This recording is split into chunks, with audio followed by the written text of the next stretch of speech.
Salut à tous! Aujourd'hui, on se retrouve pour une superbe recette de pain bagna. Avec cette pâte, vous allez pouvoir faire des sandwichs, des burgers, des viennoises aux pépites de chocolat.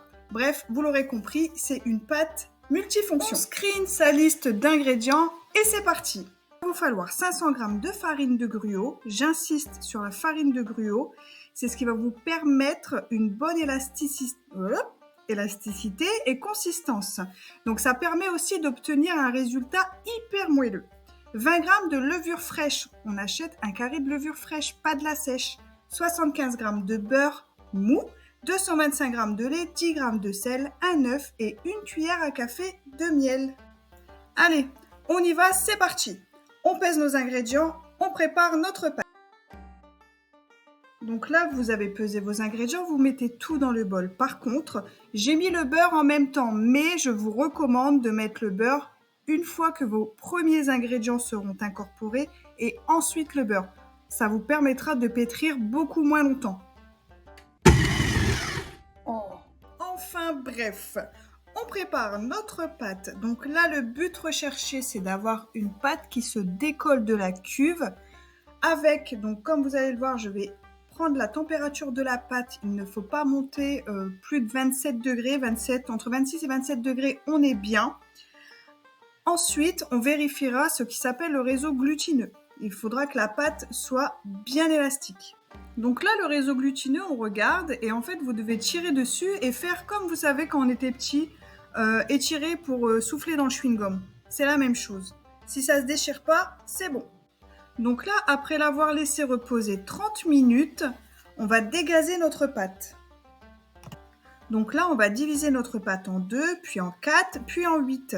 On va peser des boules d'à peu près 110 g chacune. Donc dans cette vidéo, je n'ai fait que des pains bagna, mais si vous voulez faire des burgers, c'est possible. Vous pèserez vos boules à 90 g et vous les étalerez un peu moins pour qu'ils soient plus volumineux. Donc là, on préfaçonne nos pains. Donc je vous montre la technique pour avoir de belles boules bien rondes. S'il y a un petit trou en dessous, c'est pas grave. On pince la pâte, on reboule un petit coup et c'est bon. On envoie nos petits pains préfaçonnés au frigo pour 30 minutes. Et là, après ce petit passage au froid, c'est parti, on va façonner nos pains. Donc là, c'est parti. On prend notre pâte, notre rouleau à pâtisserie et on étale. La technique, c'est de faire pivoter la pâte d'un quart de tour à chaque fois pour avoir une forme bien ronde. Là, on va dorer une première fois, ce qui va permettre de garder la pâte humidifiée pour éviter qu'elle sèche et d'avoir un moelleux extra. Pour les bagnas, on est à peu près à 10 cm. On filme dans un plat qui est quand même assez profond pour éviter que le cellophane ne touche la pâte, sinon vous allez la déchirer. Et on laisse pousser pendant 1 heure. On va se faire une petite balade en attendant.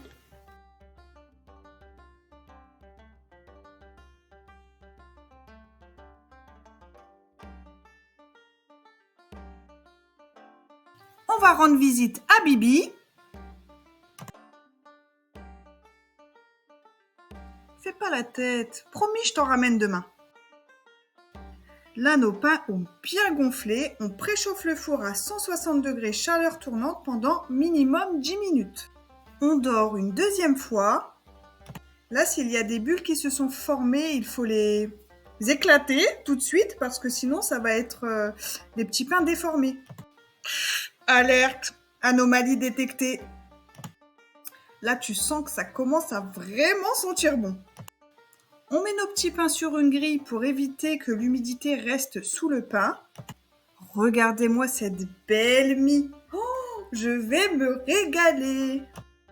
Si après cette recette, tu rachètes des sandwichs industriels, je ne veux plus entendre parler de toi.